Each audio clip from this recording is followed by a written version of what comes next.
Welcome in, everybody. It's craft beer tasting time with a reel and a beer.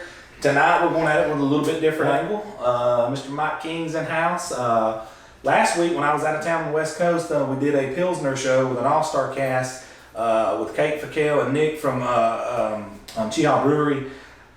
Well, we don't have those guys here, and girl, excuse me, Kate. They nailed it. They definitely nailed it. That's what you call an all-star group. Now we're back to our regular crew. It's kind of hard to live up to those shoes, but we're going to give everything we got. So with that being said, Mike kind of come up with the idea we're going to do an all-ale theme tonight, and you can't do ales without at least one IPA, which we do have. And then we got two different style ales. I'll let you, Mike, talk a little bit about what we're looking at here, these other two. We got the Clemens Kolsch style ale. This one right here, if you can see it. They can see it. I got it. Also, we've got, I didn't see this one whenever you turned it around. That one's from Mike Twain Brewing Company, actually. Mike Twain? Mike Twain Brewing Company, yeah. And it's a 4.4. I've never had this beer, but I'm definitely interested in trying it. And this one is Appalachian Amber Ale. It's from Thomas Creek Brewery, which I've never had anything from Thomas Creek Brewery. But guess what? Where's it out of? I'm about to. Let's see. It's actually a 6.8 alcohol content by volume. Let's see. Oh, Greenville, South Carolina. So Appalachian Amber Ale. Never even seen it again. This last one, for all you Donald Trumpers out there, is a hazy New England style IPA. It's called Make America Juicy Again. That's a 6.5% alcohol by volume. It's from Heretic Brewing Company in Fairfield, California. We've done a little East Coast and West Coast. So we got East Coast and West Coast in this tasting. I tell you what, I'm kind of interested to start with this Appalachian because I've never even heard of an Appalachian Amber Ale. Oh, I've definitely never had one. So I'm gonna pop this bad boy open first. It's the first bottle. And pretty good. It's just me and Mike in the tasting today, so if we're buzzing a little bit towards the end of it, it's simply because we don't have that third option in here to help drink some of this. Not because we're alcoholics or got a problem or anything. That's generally the problem with us, but yeah. Now while pouring this, I see that there's not too much carbonation in here. Let's go in for the official smell test. Oh, smells good, man. What are you getting from it? Because I get it. It's a sweet smell. More like an amber. Like I said, I mean, that's an amber ale, but I mean, you normally get something like a Newcastle. You ready? Let's do it. Let's do it.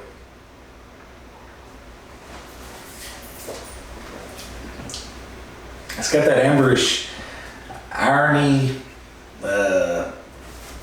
It's hard to explain. The amber ales, the good quality amber ales, all have it. It's something that hits you your taste buds right at the start. Almost kind of like a maple or something like that, like a syrup. And it's Kind of like syrup syrup and taste. irony Mhm. as you taste it.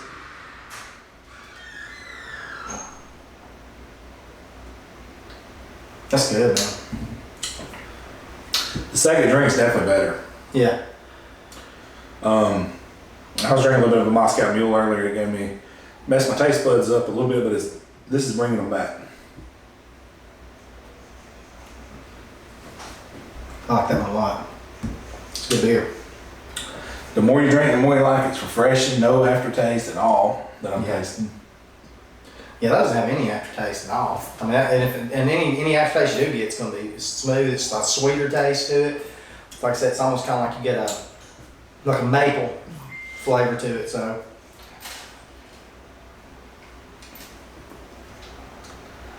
It's refreshing. It's clean. I'm definitely buy that beer. I'm gonna let you lead off though.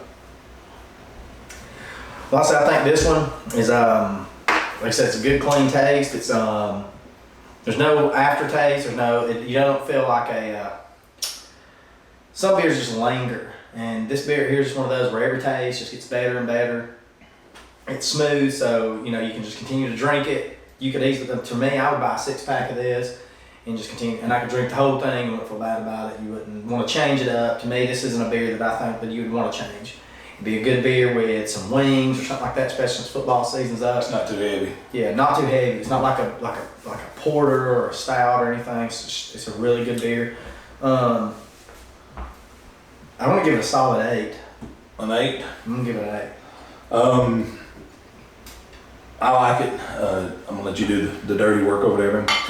I like it clean, Appalachian amber ale. I like the southern feel to it. I like the southern kind of rock climbing, label on it, and you guys can see. Don't have anything really negative to say about it. It's a beer that you can drink in the winter and the summer. Like, so if it's cold outside, I can still drink that beer because it's gonna warm you up because it's a 6.8. But it's also not too heavy to where you wouldn't want to drink it in the summertime. Very good beer, 7.5 in my range. Definitely buy it. So now, let's go ahead and do this Clemens Kolsch style ale here with this Mark Twain Brewing Company. And where would we say they were at?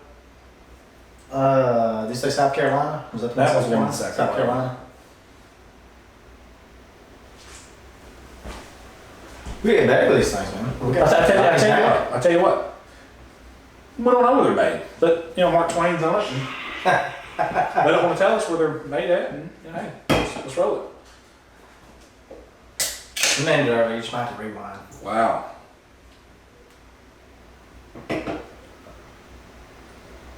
Definitely. Oh, a lot lighter. A lot lighter, definitely. This looks Pilsnerish. Yeah, it does. It looks like a lot of those we had last week. This looks like a straight Pilsner. Get a little pour there, Mikey. See what you got. Definitely a lot more carbonation. A lot of head on this thing. Pour it down the middle.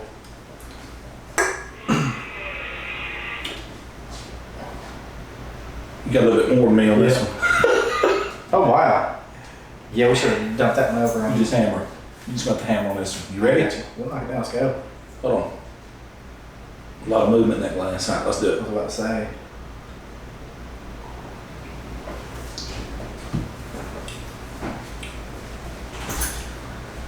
Not much taste. No, it tastes a lot lighter than, Not much of really anything going on, really. It's a 4.4 alcohol by volume, so it's not something that's really gonna mess you up. The IBUs in this is probably next to nothing. Not real, they don't even really taste like a beer. that'd be one of those, you got somebody that just goes to, it's their first time going to a brewery, that's what you pawn off. You say, hey man, try that. It's not one of those that's gonna shake the tree a little bit. I mean, you got people that's they're gonna come into a brewery, they're gonna want something simple, they're a Bud Light drinker, they might steer for something a little bit darker, but this is it. You know what I'm saying? This would be what you would kind of give them, but there's not a lot of taste to it. It's not a lot for, which on the other hand though, as far as our palate, we're used to trying a lot of different things, so. This is heaven to some people, but you're heavier beer connoisseurs, this is, yeah, if you're a big craft beer drinker, if you drink everything from ales to porters to stouts, this is not your beer. this is going to be. This is not your beer. It I'm has disappointed. waterish. I'm gonna lead off on this one. I wouldn't buy this in a pick six. I wouldn't buy this 6-pack of that. That beer, to me, I'd rather have a PBR than this beer right here. Oh, that's a pretty bold statement. I'd rather drink PBR. I tell you what, I go a little bit further. Let's just call it what it is. I would drink a Red Dog before I drink. God, a Red Dog. I'd drink a Red Dog. This is really terrible. I mean, it don't even taste like beer.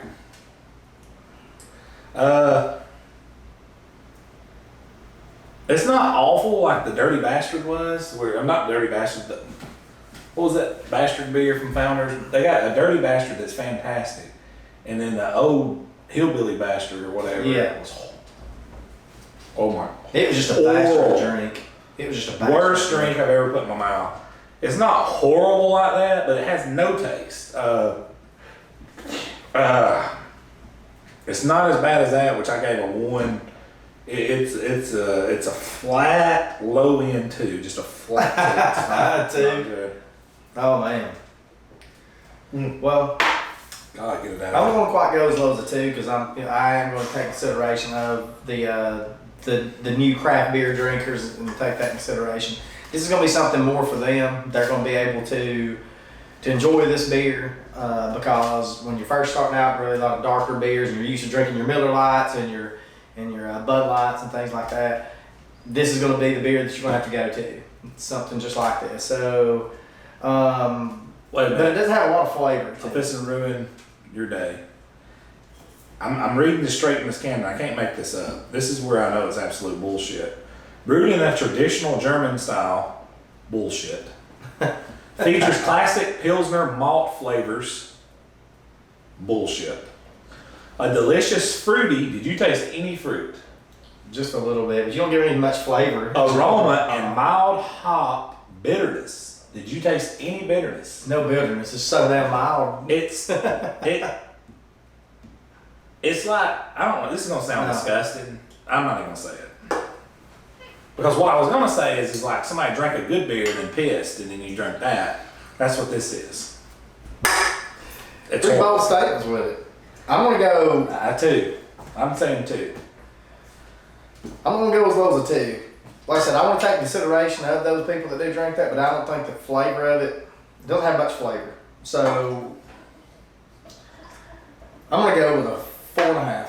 Oh, dude. I'm gonna go with a 4.5 of because somebody else, but it has no flavor. It's not anything that I would ever. Now after having, I'd never drink another one. No. But I mean, I've definitely had like a cheaper beer. I mean, I know you drink that. I know you drink that, but I can't do it. You would give it a 4.5 on somebody who's never drank a lot of craft beers. Well, yeah. What do you give it on because craft beer watchers and connoisseurs is what's watching this channel. What would you give it based on that? Oh hell, 2.5. That's where I'm coming from. 2.5. Now, I mean, somebody would say if somebody had like some craft beer in the fridge, which a lot of times you do.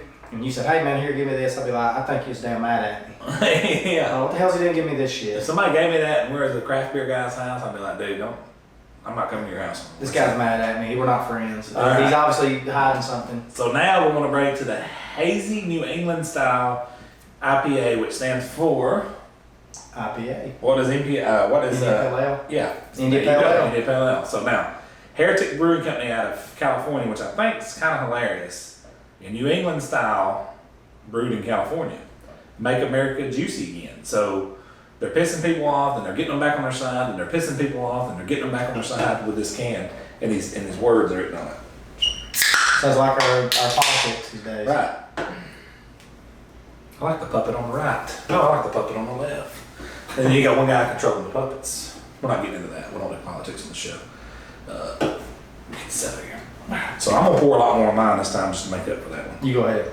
Now, I got more alcohol content anyway. Anybody who knows me knows that I'll drink an IPA on the show. I always complain about them because they're too hoppy. On my tour to the West Coast, IPAs are 75% of the craft beers on the West Coast. And that stems from Washington to Oregon to California where I was. So I dove in IPAs head first. My wife and I, Misty and I, we were both drinking tons of IPAs.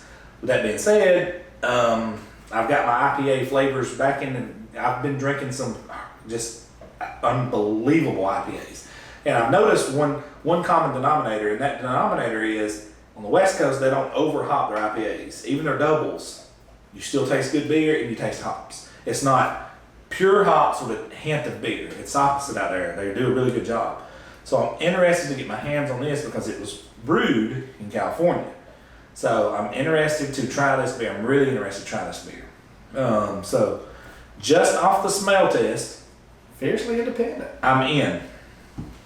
You get grapefruit and pine tree on the smell test. See if you get grapefruit and pine tree. Yeah, it's pretty hoppy. It's off the smell. It's long. 6.5. I don't have the IBUs on here. So let's do the look test. It's real cloudy. Cloudy piss, like which is a good thing in the IPA world. All right, let's do this.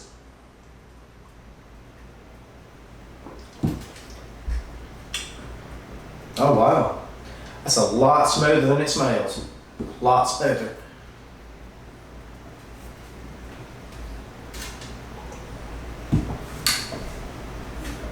Wait for the cannons. Thing about the IPAs is it's always got about 15 to 20. Here they come. Do you taste them? The back of your mouth coming this way. The cannon's coming up the hill. Can you not taste that aftertaste coming? It don't seem as real hoppy as a lot of them are though. IPAs have that unique sneaking up on your palate from your throat up.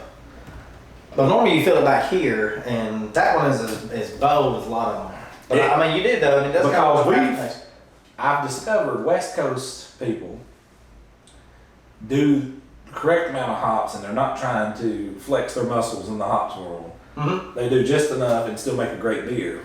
East Coast people, and especially in the South, is polar opposites of that. Mm-hmm. We, for some reason, load the damn hops up and forget about good beer taste. They do it right on the West Coast. I agree. This is probably my first one that I've ever had that's an IPA from California. So, not that I've ever looked and checked every can, but Clean's a good one. It's I a like good one. This is a good IPA. It's probably one of the better ones I've had. It's not earth shattering. It's not something that's going to change the game forever, but it's a good IPA. Mm-hmm. Pine trees and grapefruit in a blender. I mean, The smell of it is a lot stronger than the taste itself. So It's a that's lot. something, whenever if you ever have this beer, you smell it, don't let it intimidate you, because after you drink it, Yeah. it's a good beer. I mean, it really is a good IPA. That smell is going to intimidate you a little bit. You don't know, how bold it's going to be, but it's a good beer. I'm gonna tell you this right now. I would buy a 6-pack of that. I'd buy it in a mix for 6. I would recommend it to a friend if he's an IPA head. If he's a hops head, I'd recommend it to him. Yep. And if he goes, dude, it didn't have enough hops, well then you're an idiot. I don't want a beer I don't want a hint of beer in my hops. I want a good bit of hops in my beer. I don't want it the other way around. Yep. Well, I'll lay this off on this one. Just if you're an IPA drinker and you like swapping it up, like a lot of people that are craft beer drinkers do, you get something, you try something new. You try one side of the pendulum, you go to the next side. You get one an IPA that's real hoppy, like a Snake Handler or something, but it's still good, a good IPA. Yeah, it's a good one. I mean, Snake Handler. Snake Handler is a great IPA, but this is different. This is a different beer. It doesn't give that right in the back of your mouth. But it's something like you said. If you could do a 6-pack and just mix it up, you would want this in it. This is definitely one of the top IPAs I've had. And I like IPAs, I've gotten accustomed to them. So, you have something like a Snake Handler, then you want to throw that in there too. So it's going to change it up for you. So I highly recommend this one. I'm going to go with, as far as IPAs. Yeah, lead us off on this. I'm going to go high with this one, just because this is a different IPA. It's a different IPA that anybody in this area has probably tried, but a lot of our viewers maybe have tried some different IPAs. Maybe you got to try something as smooth as this one. If you haven't, try this out. I'm going to go with I hate to go higher than that. That's a really good IPA or a really good beer, but we're going to go as far as IPAs. I'm going to go with an 8.5 because that IPA deserves some respect, and I'm going to go that route with it. I'm going to tell you on what Mike said. Just coming from the West Coast and sampling, I can't name them all. 50, at least 50. I drink 50 beers minimum. I did 2 flights at 2 different breweries. That's 24 right there. I sampled in one sitting. It's just a great IPA after great IPA. This falls in that line. They all start blending together after a while. It's an 8. It's an 8.0. I give it an 8, a solid 8. I'd buy a 6-pack of it. I'd recommend it to people around here. Even if you're a hops head, I'd still recommend it to you because it has enough hops for you, but it don't have too much hops for your average beer connoisseur who don't want a little bit of beer mixed in with their hops. Now, with that being said, I think we're about to shut this one down. This has been a good one. Mm-hmm. And if we always, at the end of it, we rate our beer, so this is definitely going to be number 1. This is going to be a close second right here. And that's Mark Twain. The real Mark Twain is a lot better than this fake Mark Twain right here. This is the sugar-free version of Mark Twain, and they put it on a beer. And that's sad, because Mark Twain's a good guy. They're ruining his name with this beer. So we're going to leave that over there. Guys, please hit the subscribe button. Please hit the bell for the notifications. This is the Craft Beer Tasting, a Real and a Beer. Good night.